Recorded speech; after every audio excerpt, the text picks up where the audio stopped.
4th సెంచరీలో పర్షియాకి సంబంధించినటువంటి ముగ్గురు brothers manual, శాబెల్ and ఇష్మాయెల్. వీరు ముగ్గురు కూడా మంచిగా చదువుకున్నటువంటి వారు, భక్తిపరులు. సో వీరు పర్షియా దేశం నుండి రోమన్ సామ్రాజ్యానికి పంపించబడ్డారు. పారసికపు అధికారి అయినటువంటి బ్యాలనోస్ తరపున ఒక రాజకీయ ప్రతినిధి బృందంగా వీరు పంపబడినప్పుడు రోమన్ చక్రవర్తి జూలియన్ వీరిని స్వాగతించి వారితో చర్చకు ఆయన కూర్చున్నాడు. వీరి మధ్యలో అంటే పర్షియన్స్ అండ్ రోమన్స్ మధ్యలో ఉన్నటువంటి అపార్థాలు తొలగించి వారి మధ్యలో యుద్ధ వాతావరణం లేకుండా వారు సమాధానపడి ఉండాలన్న ఉద్దేశంతో వారు వచ్చారు. కానీ రోమన్ చక్రవర్తి అయినటువంటి జూలియన్ మాత్రం పర్షియన్లతో ఏదో రకంగా యుద్ధం పెట్టుకోవాలి అనేటువంటి దురుద్దేశంతో ఉన్నాడు. జూలియన్ ఒకప్పుడు క్రిస్టియన్ అయినట్టు ప్రకటించిన తర్వాత వెంటనే మళ్ళా విగ్రహారాధనలోనికి పడిపోయాడు. భయంకరమైన విగ్రహారాధికుడు అయిపోయాడు. సో వీరి యొక్క ఆతిథ్యానికి ఒక పెద్ద విందు ఏర్పాటు చేసి ఆ విందులో విగ్రహ పూజను కూడా పెట్టాడు. సో వీరు ముగ్గురు బ్రదర్స్ ఎట్టి పరిస్థితుల్లో మేము విగ్రహ పూజ చేయము, ఎందుకంటే మేము క్రీస్తు యేసు యొక్క దాసులం అని చెప్పారు. చెప్పినప్పుడు జూలియన్ వీరిని బలవంత పెట్టాడు. అయినా కూడా వారు అన్నారు, మేము ముగ్గురం సహోదరులం, ముగ్గురం కూడా త్రిత్వమైనటువంటి దేవుడి యందు విశ్వాసం ఉంచువారం, మా ముగ్గురిది ఒకే మాట, మేము ఎప్పటికీ మా యొక్క విశ్వాసానికి ద్రోహము చెయ్యము. సో వారు అట్లా గట్టిగా వారి యొక్క విశ్వాసాన్ని చేపట్టినప్పుడు, వారు భక్తిపరులుగా జూలియన్కి కనబడినప్పుడు వారిని ఆయన చంపేశాడు. సో ముగ్గురు బ్రదర్స్ ఒకేసారి యేసుక్రీస్తు పట్ల వారికి ఉన్నటువంటి భక్తి కొరకు వారు ప్రాణాలు అర్పించి 4th సెంచరీలో హతసాక్షులు అయిపోయారు. వారు చనిపోయినటువంటి సంవత్సరము 362, క్రీస్తు శకము 362. సో వీరిని మనము భక్తిపరులము అంటాం, ఎందుకంటే వీరు దేవుడి కొరకు లోకాన్ని కాలదన్యారు, దేవుడి కొరకు వీరు ప్రాణాలు అర్పించారు. సో భక్తిలో అది ముఖ్యంగా మనకు కనబడేటువంటి లక్షణం. బైబిల్ భక్తి గురించి మాట్లాడినప్పుడు మనకు నేర్పించే విషయము కనుక భక్తిపరులు అంటే ఇట్లాంటి వారు. భక్తి లేని వారు వేరే రకంగా ఉంటారు. కీర్తన 73:25 వచనంలో ఆసాపు ఏమన్నాడు? ఆకాశమందు నీవు తప్ప నాకెవరున్నారు, నీవు నాకుండగా లోకములోనిది ఏదియు నాకు అక్కర్లేదు. సో ఈ ముగ్గురు బ్రదర్స్ కూడా ఆసాపు లాంటి భక్తిపరుల్లాగా వారికి ఉన్నటువంటి భక్తిని ప్రదర్శించారు, నిరూపణ చేసుకున్నారు. కానీ మరికొంతమంది ఉంటారు, అపోస్తులైనటువంటి పౌలుతో జత పనివాడిగా ఉండి, యేసుప్రభు యొక్క కృపను ఎరిగినటువంటి వాడిగా ఉండి, తర్వాత లోకాన్ని ప్రేమించి దేవుణ్ణి పౌలును వదిలిపోయినటువంటి ఒక భ్రష్టుడు మనకి బైబిల్లో కనబడతాడు. 2 తిమోతి 4:10 వచనంలో దేమా ఇహలోకమును స్నేహించి నన్ను విడిచి తెస్సలోనికకు వెళ్ళెను అని పౌలు రాశాడు. సో ఒకవైపున గాడ్లీ ఉంటారు, ఒకవైపున వరల్డ్లీ అంటే లోక సంబంధమైన వారు ఉంటారు. బిబ్లికలీ స్పీకింగ్, వాక్యానుసారంగా మాట్లాడితే అనే క్రిస్టియన్ పాడ్కాస్ట్కి ప్రభు రక్షకుడైన యేసుక్రీస్తు అతి శ్రేష్టమైన నామమున మీలో ప్రతి ఒక్కరికి స్వాగతం అండ్ శుభాలు. మనము యేసునందు విశ్వాసం ఉంచిన వారమైతే, యేసు వెంట మన జీవితాన్ని జీవించుటకు, ఆయన్ని వెంబడించుటకు ముందుకొచ్చిన వారమైతే తప్పకుండా మనకి విశ్వాసంతో పాటు వాక్య వివేకము ఉండాలి, విచక్షణ ఉండాలి, డిసర్న్మెంట్ ఉండాలి. ఎందుకంటే ఏది నిజము, ఏది నకిలీ, ఏది అసలు, ఏది అసలైంది కాదు అనేది మనకి తెలియాలి. భక్తి అంటే ఏంటో మనకి తెలియాలి, భక్తి అనగా ఏది కాదో మనకి తెలియాలి. ఎందుకంటే నిజమైన భక్తి ఉంది, నకిలీ భక్తి ఉంది. దాని గురించి బైబిల్ చాలా చక్కగా మనకి బోధ చేస్తోంది. తెలుసుకోవడం మన బాధ్యత, దాని ప్రకారం మనం జీవించుట అవసరం. ఈరోజు మన ఎపిసోడ్లో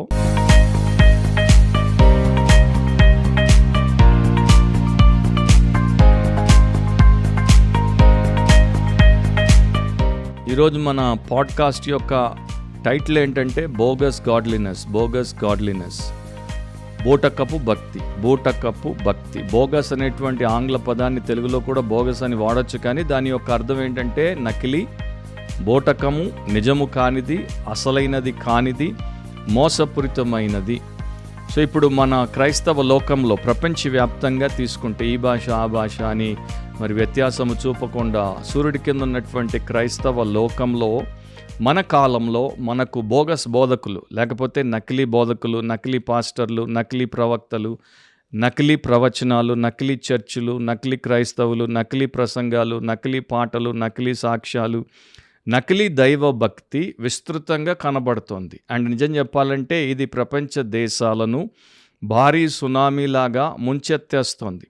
దీన్ని గమనించినటువంటి వారు, గుర్తించిన వారు తక్కువ, దీన్ని గమనించక దీంట్లో కొట్టుకుపోయేటువంటి వారు ఎక్కువ. సమస్య ఏంటంటే ఆ బోధకుడు బోధకురాలికి ప్రజాదరణ ఉంటే, వారు పేరు ప్రతిష్ట గడిస్తే, వారు ప్రముఖులైపోతే ఇక ఆ బోధకుడు లేక ఆ బోధకురాలు రాజ్యం ఏలడం మొదలు పెడతారు. వారు ఒక స్త్రీ కావచ్చు, ఒక పురుషుడు కావచ్చు, వారి యొక్క బోధన ద్వారా, వారి ప్రదర్శనల ద్వారా, ప్రవచనాల ద్వారా, వారు చేసేటువంటి నిజము కాని స్వస్థతల ద్వారా, అద్భుతాల ద్వారా, వారి చర్చీల ద్వారా, పరిచర్యల ద్వారా, వారికి ఉన్నటువంటి విపరీతమైనటువంటి అనుచరుల ద్వారా వారు ప్రజాదరణ పొందినప్పుడు ఇక ఆ ఇద్దరు వ్యక్తులు, ఆమె కానీ ఆయన కానీ ఆత్మీయులు కాకపోయినా, వారికి బొత్తిగా వాక్య వివేకము లేకపోయినా, వారు క్రీస్తు లాంటి సాత్వికులు, తగ్గింపు గుణము కలిగినటువంటి వారు, నిజాయితీ పరులు, నిస్వార్థ పరులు కాకపోయినా, వారు ఇక క్రైస్తవ ఆత్మీయ రంగంలో ఆధిపత్యము చెలాయించేటువంటి వారిగా అయిపోయారు. అలాంటి వారి వెనక పడిపోయేటువంటి వారు లక్షల కోట్ల మంది ప్రపంచమంతటా మనకు కనబడుతున్నారు. సో వీరు తిరిగి జన్మించకపోయినా, వీరు దేవుడి రాజ్యానికి వారసులు అవ్వకపోయినా, వీరు పరిశుద్ధాత్మ చేత నిత్యత్వం కొరకు ముద్రింపబడకపోయినా, వీరు పచ్చి అబద్ధికులైనప్పటికీ పైవేషం వీరిది భక్తి వేషం గనుక వీరి మాటను చాలామంది వింటారు, వీరిని చాలామంది అనుసరిస్తారు.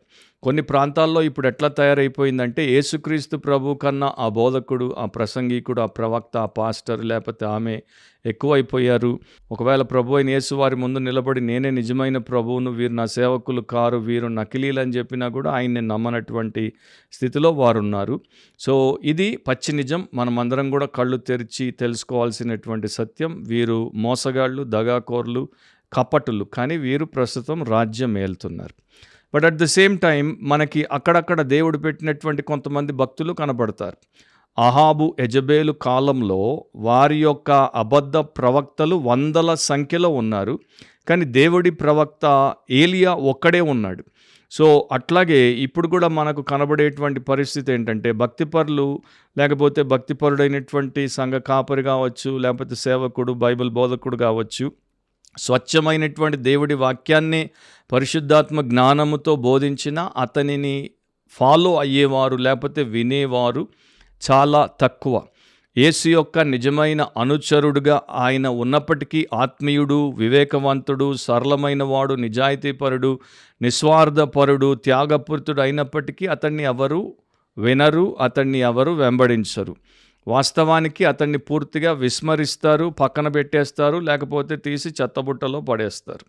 మన కాలంలో మనము చూసేటువంటి విషాదకరమైనటువంటి విషయం ఇది. యేసు టైంలో కూడా మరి పిలాతు ముందు ప్రజలు ఏం కోరుకున్నారు? మాకు యేసును నీవు విడుదల చేయొద్దు, ఆయన్ని సిలువేసేయి, మాకు ఆ దొంగ హంతకుడైనటువంటి బరబ్బాను విడుదల చేయమని కోరుకున్నట్లు వీరు ఇప్పుడు అట్లాగే తయారైపోయారు. సో జనంలో ఎవరైతే పాపులర్ అయిపోతారో, ఎవరికైతే ప్రజాదరణ ఎక్కువ ఉంటుందో అట్లాంటి వారు భక్తి లోకంలో మరి ఆధిపత్యము చెలాయిస్తారు. సో వీరిని అనుసరించేటువంటి వారు కోట్ల సంఖ్యలో ఉన్నారు. అంటే అత్యధికులకు నిజమైన భక్తి మీద మక్కువ లేదు, నిజమైన భక్తి అంటే ఏంటో తెలియదు, అండ్ వారికి భక్తి అవసరము లేదు. మరి ఎందుకో ఉదయము, మధ్యాహ్నము, సాయంత్రము 3 సర్వీసులు 4 సర్వీసులు ఉన్నటువంటి ఆ యొక్క భారీ సంఘాలకు మనుషులు, జన సమూహాలు అంత ఇబ్బంది పడిపోతారు, అంత దూరం పోతారు, అంత భారం భరిస్తారు. మరి అక్కడ ప్రశ్న రావాల్సింది ఏంటంటే, దేవుడి కోసమా, దైవ భక్తి కోసమా, లేకపోతే యేసుక్రీస్తు యొక్క కార్యమును బట్టి కృతజ్ఞతా భావముతో పోవడం కోసమా, ఆర్ వీరు పోయేది ఆ బోధకుడు బోధకురాలి కోసమా, అక్కడ జరిగే ప్రదర్శన కోసమా, వీరికి ఉన్నటువంటి వెర్రితనం కోసమా, విలాసం కోసమా అనే ప్రశ్న తప్పకుండా వస్తుంది. ఎందుకంటే బైబిల్ని బయట ఉన్నటువంటి దాన్ని పక్కపక్కన పెట్టి చూస్తే మనకి బైబిల్ నిజము, ఇది నకిలీ అని ఈజీగా తెలిసిపోవాలి. భక్తి దేవుడి వాక్యమైనటువంటి పరిశుద్ధ గ్రంథం, పాత నిబంధన, క్రొత్త నిబంధన రెండిట్లో కూడా పరిశుద్ధ గ్రంథం మనకి ఏమి నేర్పిస్తోంది? దేవుడి పట్ల ప్రగాఢమైనటువంటి విశ్వాసము, దేవుడి పట్ల గొప్ప గౌరవము, దేవుడి ఎదుట భయముతో వనకడము, అండ్ దేవుడి మాటకు పూర్తిగా ఏమాత్రము జవదాటకుండా లోబడి జీవించడం. నిజానికి పాత నిబంధనలో భక్తి అంటే, గాడ్లీనెస్ అంటే fear of God, fear of the Lord, ప్రభు యొక్క భయము, లేకపోతే దేవుడి పట్ల భయముతో దేవుడు మనకి లింక్ చేసి చూపిస్తున్నాడు. ఒక వచనం సామెత 1:7లో యెహోవా యందు భయభక్తులు కలిగి ఉండుట తెలివికి మూలము అని రాయబడింది. సో ఒక మనిషికి దైవ జ్ఞానము అండ్ ఆ వాక్యానికి సంబంధించిన విశ్వాసం ఉండి విధేయతతో బ్రతకాలి అంటే ఆ వ్యక్తికి దేవుడి పట్ల భయము, భక్తి ఉండాలి. సో దీంట్లో మనకి దేవుడి పట్ల భయము, దేవుడికి లోబడేటువంటి తత్వము, దేవుడికి విధేయత చూపించేటువంటి లక్షణము భక్తిలో మనకి ప్రధానంగా కనపడతాయి. నిజమైనటువంటి భక్తి ఏం చేస్తుంది? 1 పేతురు 1:22లో మీరు సత్యమునకు విధేయులవుట చేత మీ మనస్సులను పవిత్రపరుచుకొనిన వారయుండి అని రాయబడింది. సో ఎవరెవరైతే క్రీస్తు యేసు యొక్క సువార్తను విన్నారో, సత్యాన్ని తెలుసుకున్నారో, వారు దానికి విధేయులవుట చేత, దాన్ని నమ్ముట చేత, దాన్ని అంగీకరించుట చేత, దానికి తమను తాము అప్పగించుకొనుట చేత వారి మనసులు పవిత్రపరచబడ్డాయి. దేవుడి వాక్యమే సత్యం. ఒక ప్రపంచ ప్రముఖ బోధకుడు, ప్రవక్త బోధించింది సత్యము కాకపోవచ్చు. మన దినాల్లో బొత్తిగా అట్లాంటి వారు బోధించేవి సత్యాలే కావు. సో బైబిల్లో పౌలు, శీలలు బోధించినప్పుడు బెరియన్లు ఎట్లా పరీక్ష చేసి చూసుకున్నారో, అట్లాగే ఎవరు బోధించినా బైబిల్ ప్రకారం ఉందా లేదా, అప్పుడే ఇతడు దేవుడి వ్యక్తి లేకపోతే దేవుడికి సంబంధించిన వాడు కాడు అనేది మనకు తెలిసిపోతుంది. సో అది భక్తిలో మనకు కనబడేటువంటి గొప్ప లక్షణం. భక్తికి ఉన్నటువంటి మరో లక్షణం ఏంటి? 2 కొరింథీ 7:1 ప్రియులారా, మనకు ఈ వాగ్దానములున్నవి కనుక దేవుని భయముతో పరిశుద్ధతను సంపూర్తి చేసుకొనుచు శరీరమునకును ఆత్మకును కలిగిన సమస్త కల్మషము నుండి మనలను పవిత్రులుగా చేసుకొందుము. సో ఒక గుంపు, ఒక జన సమూహము ఒక సంఘానికి వెళ్ళినప్పుడు, ఒక పాస్టర్ దగ్గరికి వెళ్ళినప్పుడు, ఒక ప్రసంగికుడి దగ్గరికి వెళ్ళినప్పుడు, ఒక ప్రవక్త దగ్గరికి వెళ్ళినప్పుడు, ప్రవక్తలు ఈ కాలంలో లేరు కానీ అట్లా వెళ్ళినప్పుడు వారిని వీరు ఎటువైపు నడిపించాలి? దేవుడి వైపు నడిపించాలి. సో దేవుడి వాక్యములో ఉన్నటువంటి సత్యములను, వాగ్దానములను బోధించడం ద్వారా దేవుడి భయం వారికి కలగాలి. అండ్ దేవుడి భయం వారికి కలిగినప్పుడు వారు పరిశుద్ధతను సంపూర్తి చేసుకునేటువంటి స్థితిలోనికి ఎదగాలి. పరిశుద్ధతను సంపూర్తి చేసుకోవడం అంటే జనమంతా కూడా శరీరానికి, ఆత్మకున్నటువంటి సమస్త కల్మషము నుండి వేరు చేయబడి పరిశుద్ధులుగా, పవిత్రులుగా చేయబడతారు. అంటే క్రీస్తు యేసులాగా పరిశుద్ధాత్మ పూర్ణులుగా మారతారు. ఇప్పుడు మీరు నాకు ఆలోచించి చెప్పండి, ఎన్ని సంఘాల్లో అట్లాంటి ప్రజలు మనకు కనబడుతున్నారు? ఎన్ని మెగా చర్చెస్లో అట్లాంటి వారు కనబడుతున్నారు? ఎంతమంది సోషల్ మీడియా ఫాలోవర్స్లో మనకు అట్లాంటి వారు కనబడుతున్నారు? అండ్ సోషల్ మీడియా ఫాలోవర్స్ రెగ్యులర్గా వారి చర్చికి వెళ్ళి అక్కడ ఉన్నటువంటి వారి స్థానిక సంఘ కాపరి బోధలు పట్టించుకొని వినకపోవచ్చు. వారమంతా వారికి టైం దొరికినప్పుడు ప్రతిరోజు ప్రపంచ ప్రఖ్యాతిగాంచినటువంటి ఈ యొక్క సెలబ్రిటీ ప్రీచర్ల బోధలు వింటూ ఉండొచ్చు. కానీ వారిలో ఎంతమంది శారీరక అండ్ ఆత్మీయ అపవిత్రతల నుండి దూరమయ్యారు? అది ప్రశ్న. 2 తిమోతి 3:5 అపోస్తలుడైనటువంటి పౌలు ద్వారా పరిశుద్ధాత్ముడు ఇట్లా రాయించాడు, పైకి భక్తి గల వారి వలె ఉండి దాని శక్తిని ఆశ్రయించని వారునై ఉందురు, ఇట్టి వారికి విముఖుడవై ఉండుము. సో ఈ రోజున చాలామంది పైకి భక్తి గల వారి వలె ఉంటారు, ఆత్మీయుల్లాగా ఉంటారు, దేవుడికి చాలా సమీపస్తుల్లాగా, దేవుడి ప్రియమైన సేవకుల్లాగా ఉంటారు. ప్రపంచమంతటా అట్లా మనకి చాలామంది తమను తాము చూపించుకునేటువంటి వారు నిరంతరము కనబడుతూనే ఉన్నారు. కానీ వారు దాని శక్తిని ఆశ్రయించరు. అంటే పైన వారికి వేషం ఉంది కానీ లోపల దేవుడికి సంబంధించినటువంటి వ్యక్తిత్వము లేదు. సో ఇట్లాంటి వారిని గుర్తించాలి, ఇట్లాంటి వారితో జత కట్టొద్దు, ఇట్లాంటి వారిని వెంబడించొద్దు, ఇట్లాంటి వారిని గుడ్డిగా నమ్మొద్దు, ఇట్లాంటి వారికి విముఖులై ఉండాలి. అంటే ఇట్లాంటి వారిని మీరు చూసినప్పుడు, పసిగట్టినప్పుడు ముఖం తిప్పేసుకొని వారిని వదిలేసి పొమ్మని దేవుడు చెప్తే, దానికి పూర్తి భిన్నంగా అట్లాంటి వారి వెనక పడిపోతున్న జన సమూహాలను ఏమనాలి? సో ఇక్కడ 3 విషయాలు మనం చూద్దామా? 2 తిమోతి 3:1 ఒకటి, ద షో ఆఫ్ గాడ్లీనెస్. వీరిది కేవలం భక్తి ప్రదర్శన, భక్తి కాదు, భక్తి ప్రదర్శన. ఒక నటుడు భక్తుడి వేషం వేసినప్పుడు ఎట్లా ప్రదర్శిస్తాడో, ఆ యొక్క అరగంట సేపు ఆ డ్రామాలో లేకపోతే అరగంట సేపు ఆ సినిమా షూటింగ్లో భక్తుడంటే పరమ భక్తుడిలాగా మరి భక్తి గీతాలు ఆలపించి వేషం వేస్తాడు. అది అయిపోగానే బయటికి పోగానే ఫుల్గా 4 పెగ్గులు లేకపోతే 4 బాటిల్ తాగి పడిపోతాడు. సో అట్లాగే భక్తి ప్రదర్శన, పైకి భక్తి గల వారి వలె ఉండియు.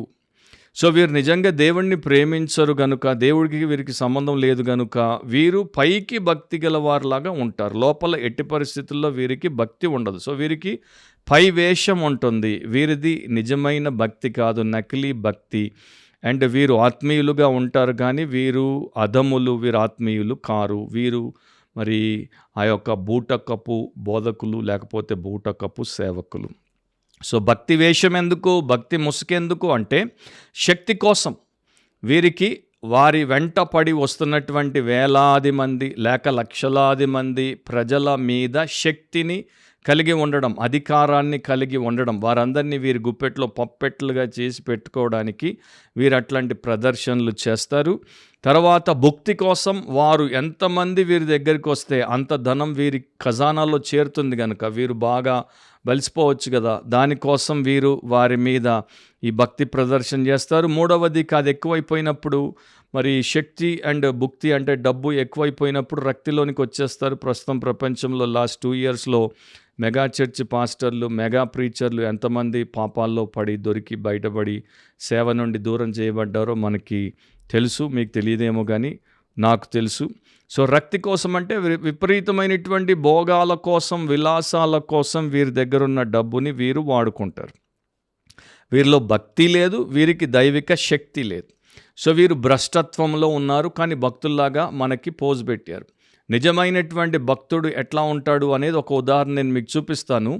ఆయన అపోస్తలుడైనటువంటి పేతురు, అపోస్తలుల కార్యములు 3వ అధ్యాయం 12వ వచనంలో మరి పేతురు దీనిని చూచి ప్రజలతో ఇట్లనెను, ఇశ్రాయేలీయులారా, మీరు వీని విషయమై ఎందుకు ఆశ్చర్యపడుచున్నారు?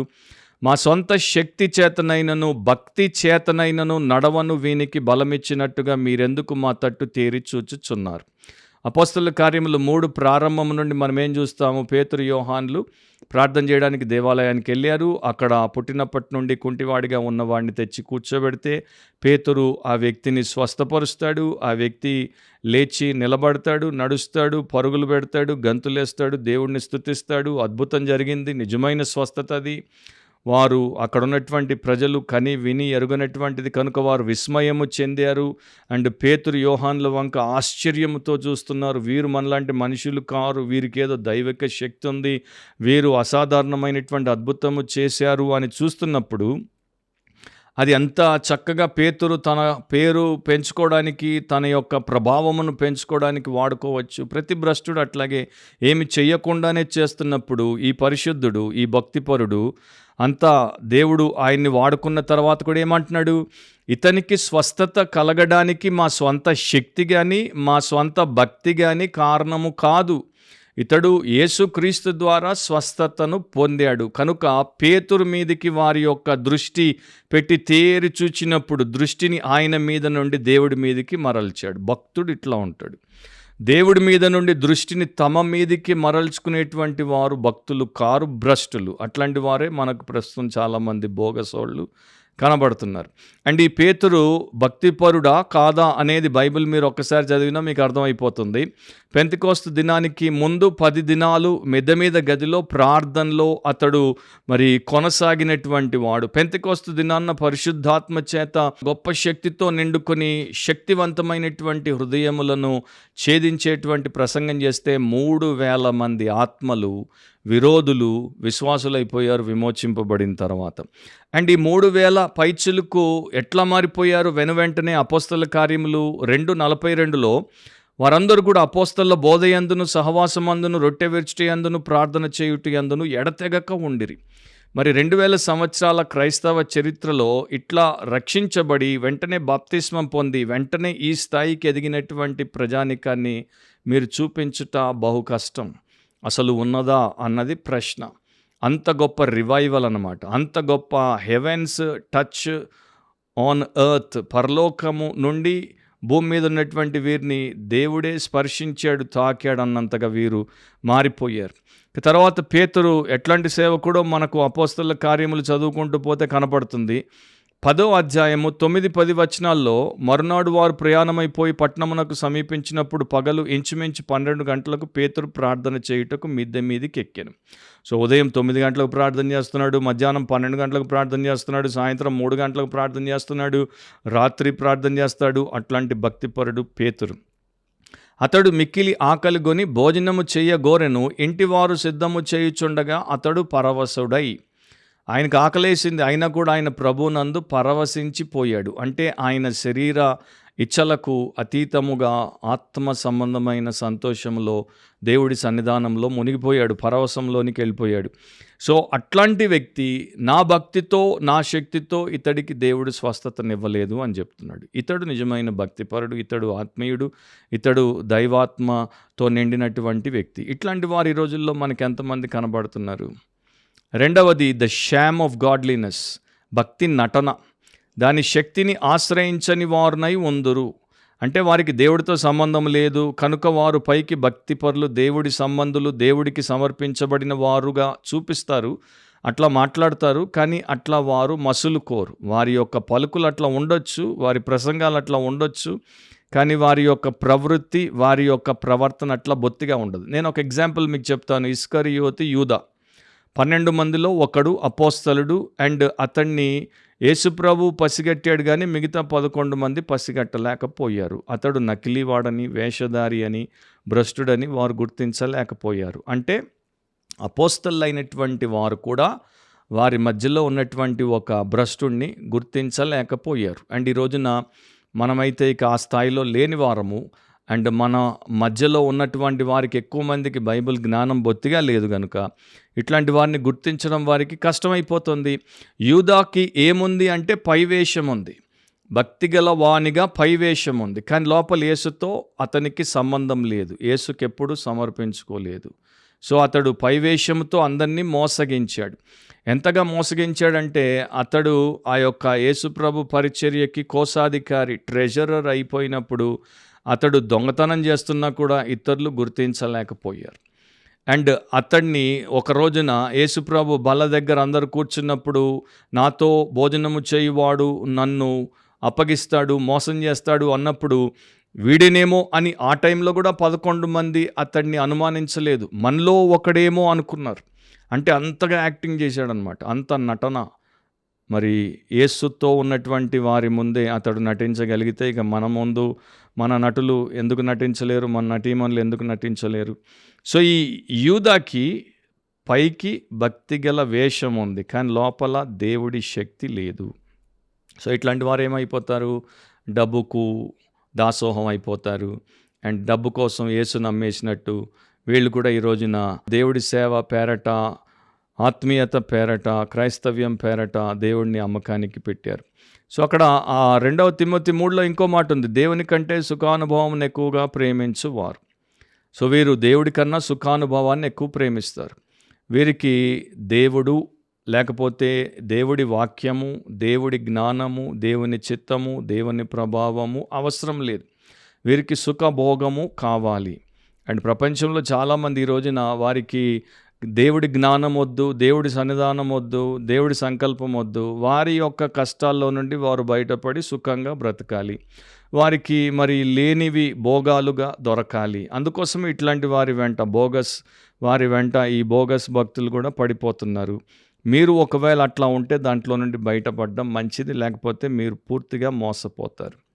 సో ఈ అబద్ధ సేవకులు సుఖ భోగులు అన్నమాట, లవర్స్ ఆఫ్ ప్లెషర్. అన్ని రకాల సుఖాలను అనుభవించుటకు వారు వెనుక తీయరు. సో మనం ఇప్పుడు false preachers, false prophets, false pastors గురించి మాట్లాడుతున్నాం కనుక వీరు అన్నిటికన్నా సుఖ భోగాన్ని ఎక్కువ ప్రేమిస్తారు. అంటే వీరి వెంట ఎంతమంది ఎక్కువ ఉంటే వీరికి అంత సుఖం అనిపిస్తుంది, వీరికి ఎన్ని ఎక్కువ కానుకలు వస్తే వీరికి అంత సుఖం అనిపిస్తుంది, వీరి చర్చ్ బిల్డింగ్ ఎంత పెద్ద సైజ్కి వెళ్ళిపోతే వీరికి అంత సుఖం అనిపిస్తుంది, వీరి యొక్క సోషల్ మీడియాలో వీరికి ఎంత పాపులారిటీ పెరిగి ఎన్ని వ్యూస్ వస్తే వీరికి అంత సుఖం. వీరికి దేవుని యందు ఏ మాత్రము సుఖము సంతోషాలు లేవు. ఎల్లప్పుడూ ప్రభునందు ఆనందించుడి, మరలా చెప్పుదును ఆనందించుడి, యెహోవా యందు సంతోషించువారు. ఈ లక్షణాలు వీరికి లేవు. వీరు సుఖభోగులు కనుక వీరు నిజముగా దైవ సంబంధులు కారు.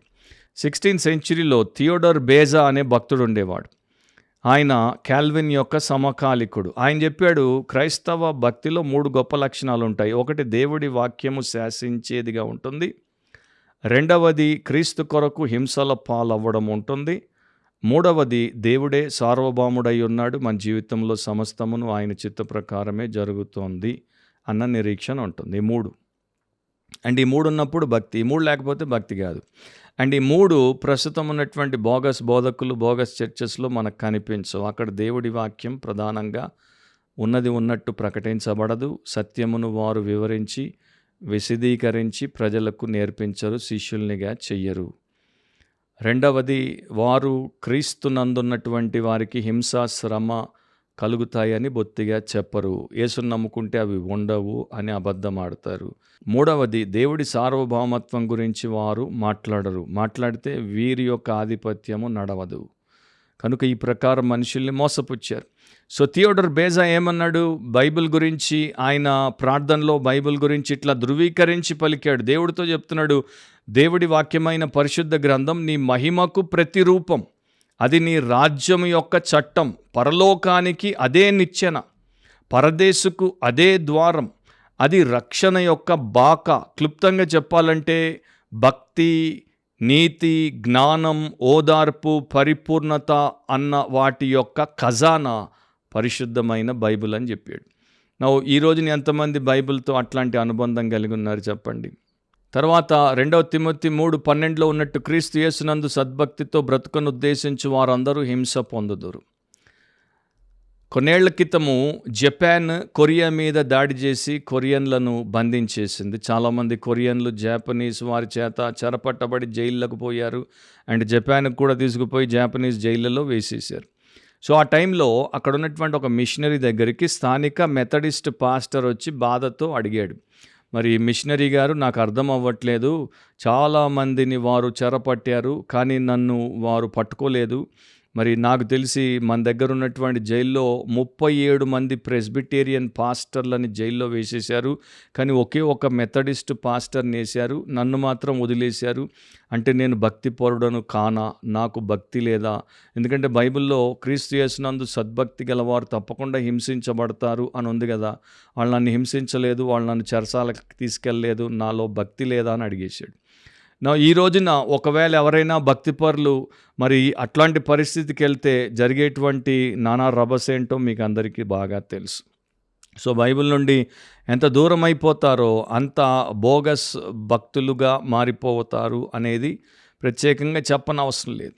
మూడవది, ద షేమ్ ఆఫ్ గాడ్లీనెస్, భక్తి సిగ్గుపరచబడుట, లేకపోతే భక్తి గలవారిలాగా నటించి తర్వాత బయటపడి సిగ్గుపరచబడుట. ఇట్టి వారికి విముఖుడవై ఉండుము అని అపోస్తులైనటువంటి పౌలు చెప్పాడు. సో వీరికి ముఖం తిప్పేసుకో, వీరి నుండి వెళ్ళిపో, వైదొలిగిపో, వీరితో ఏ రకమైనటువంటి సంబంధము పెట్టుకోవద్దు, వీరిని అనుసరించవద్దు. ఎందుకంటే వీరు ఫామ్ ఉంది కానీ వీరికి పవర్ లేదు, వీరు పనికి మాలిన వారు, వీరు రక్షణ లేని వారు, వీరు ఎవరిని రక్షణలోనికి నడిపించరు, వీరు వేషధారులు, వీరు వెంట పోయే వారందరినీ వేషధారులుగా చేస్తారు, వీరు నరకానికి పోతున్నారు, అందరినీ ఆ యొక్క నిత్య అగ్నితో కూడుకున్న నరకానికి తీసుకెళ్తారు, వీరి విషయంలో జాగ్రత్త. సో ఇప్పుడు పౌలు 2 తిమోతి 3వ అధ్యాయంలో 6 నుండి 9 వరకు హెచ్చరికగా రాశాడు. 6:7 ఏమంటాడు? పాపభరితులై నానా విధములైన దురాశల వలన నడిపింపబడి ఎల్లప్పుడూ నేర్చుకొనుచున్నను సత్య విషయమైన అనుభవ జ్ఞానం ఎప్పుడునూ పొందలేని అవివేక స్త్రీల యొక్క ఇండ్లలో చొచ్చి వారిని చెరపట్టుకొని పోవువారు వీరిలో చేరిన వారు. దాన్ని నేను ఇప్పుడు ఎక్స్ప్లెయిన్ చేయను, వివరించను, మీరు దాన్ని ధ్యానించండి. దాని యొక్క సారాంశం ఏంటంటే అబద్ధ బోధకులు, బోగస్ బోధకులు చాలా తెలివిగా కొంతమంది ఈ యొక్క అవివేక స్త్రీల ఇళ్లలోకి దూరుతారంట. ఎట్లా జొరబడతారంటే పాకే పురుగులు ఎవరికి తెలియకుండా రహస్యంగా ఇంట్లోకి ఎట్లా పాక్కుంటూ వచ్చేస్తాయో అట్లా వీరు వస్తారంట. పౌలు అట్లాగే గ్రీక్ భాషలో వ్యాకరణంలో రాశాడు. అండ్ వీరు ఎవరిని గురి చేస్తారు అంటే ఎవరి మీద దృష్టి పెడతారు? అవివేక స్త్రీల యొక్క ఇండ్లలో చొచ్చి వారిని చెరపట్టుకొని పోతారు. సో ఈ అవివేక స్త్రీలకి మొదట విశ్వాసం లేదు, వీరికి వాక్యము తెలియదు, వీరికి వివేకము లేదు, వీరు దేవుడికి విధేయత చూపే రకాలు కారు. మరి ఇక్కడే మనకి భక్తిపరులైనటువంటి స్త్రీలను కూడా పౌలు చూపించాడు. తిమోతి యొక్క అవ్వ, లోయి, తిమోతి యొక్క తల్లి యూనికే భక్తిపరులు, వారు ఒకవైపునున్నారు. వీరు తక్కువ, కానీ ఇట్లాంటి అవివేక స్త్రీలు ఎక్కువ. వీరిళ్లలోకి చెడ్డ బోధకులు దూరొస్తారు. ఇప్పుడు ఇంటికి రానక్కర్లేదు, వారి గ్యాడ్జెట్లోనికి దూరి వచ్చి వారిని వారి ఇంటి నుండి వీరి యొక్క బోగస్ సంఘాలకి లేకపోతే బోగస్ మీటింగ్లకి పిలిపించుకుంటున్నారు. వారు వెళ్ళిపోతున్నారు, ఫాలో అయిపోతున్నారు. వీరి యొక్క పాపముల భారము దోషారోపణ చేత మనసాక్షి పీడించి వీరిని బాధ పెడుతోంది కనుక ఒకవైపున వీరు దాని చేత, అంటే స్త్రీలు అట్లా బాధపడుతున్నారు, ఇంకొక వైపున వీరు దురాశల వలన నడిపింపబడుతున్నారు. వీరు ఎప్పుడు నేర్చుకుంటున్నా కూడా వీరికి సత్య విషయమైనటువంటి అనుభవ జ్ఞానము కలగదు. ఎందుకంటే వీరు ఎప్పుడు దైవిక సత్యం కొరకు ప్రాకులాడిన వారు కారు, వీరెప్పుడు నీతి వైపుకు అడుగులేసిన వారు కారు. వీరి కాలక్షేపం కోసం, వీరికి ఆ సెన్సేషనల్ ఎక్స్పీరియన్స్ కలగడం కోసం కొత్త బోధల వైపు, కొత్త విషయాల వైపు తిరుగులాడారే తప్ప వీరు నిజంగా దైవ సంబంధులు గారు. ఇట్లాంటి వారు వారి యొక్క చెరలో పడిపోతారు. జస్ట్ ఒక 10 రోజుల క్రితమే అనుకుంటాను, మరొక కుటుంబము నాకు వారి కుమార్తె గురించి బాధతో కన్నీటితో చెప్పారు. వారి కుమార్తె మంచి ఉద్యోగిని, మంచి విద్యాధికురాలు, ఒక అబద్ధ బోధకుడి యొక్క బోధ చేత బ్రెయిన్ వాష్ అయిపోయింది. ఆమె మంచి సంఘం వదిలేసి వాడి సంఘానికి వెళ్ళిపోయింది. వీరికి చెప్పకుండా, అంటే ఇంట్లో వారికి చెప్పకుండా ఆమె ఖాతాలో ఉన్న లక్షలన్నీ వాడికి ఇచ్చేసింది.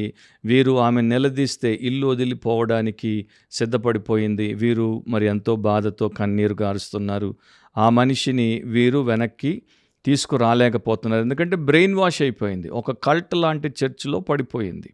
అట్లాగే దాదాపు 20 ఏళ్ళుగా ఎంతోమందిని నేను చూశాను. వీరందరూ కూడా మోస్ట్లీ స్త్రీలు, అండ్ స్త్రీలను మోసం చేయడం ఈజీ, ఎందుకంటే అవ్వతో మొదలైంది, అప్పటి నుండి ఆగకుండా అంతు లేకుండా జరుగుతోంది.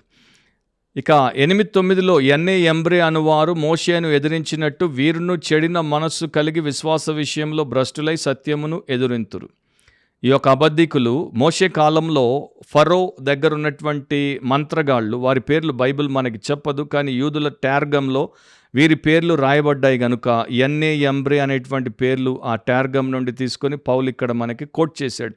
నిజమైన భక్తుడు, ప్రవక్త అయిన మోషేని ఈ అబద్ధికులు ఎట్లా ఎదుర్కొన్నారో, వీరెట్లా చెడిన మనస్సు కలిగి విశ్వాస విషయంలో భ్రష్టులుగా ఉండి సత్యాన్ని ఎదిరించారో, ప్రస్తుతం ఉన్నటువంటి అబద్ధికులు కూడా వీరిని పోలి అట్లాగే చేస్తారు. అయినను వారి ఆ పాతోళ్ళ ఎన్ఏ ఎంబ్రే అవివేకం ఎట్లా బయటపడిందో, తేటపడిందో, అలాగే వీరిది కూడా అందరికీ తేట పడుతుంది కనుక వీరిక ముందుకు సాగరు అని అపోస్తలులైనటువంటి పౌలు ద్వారా దేవుడు రాయించాడు.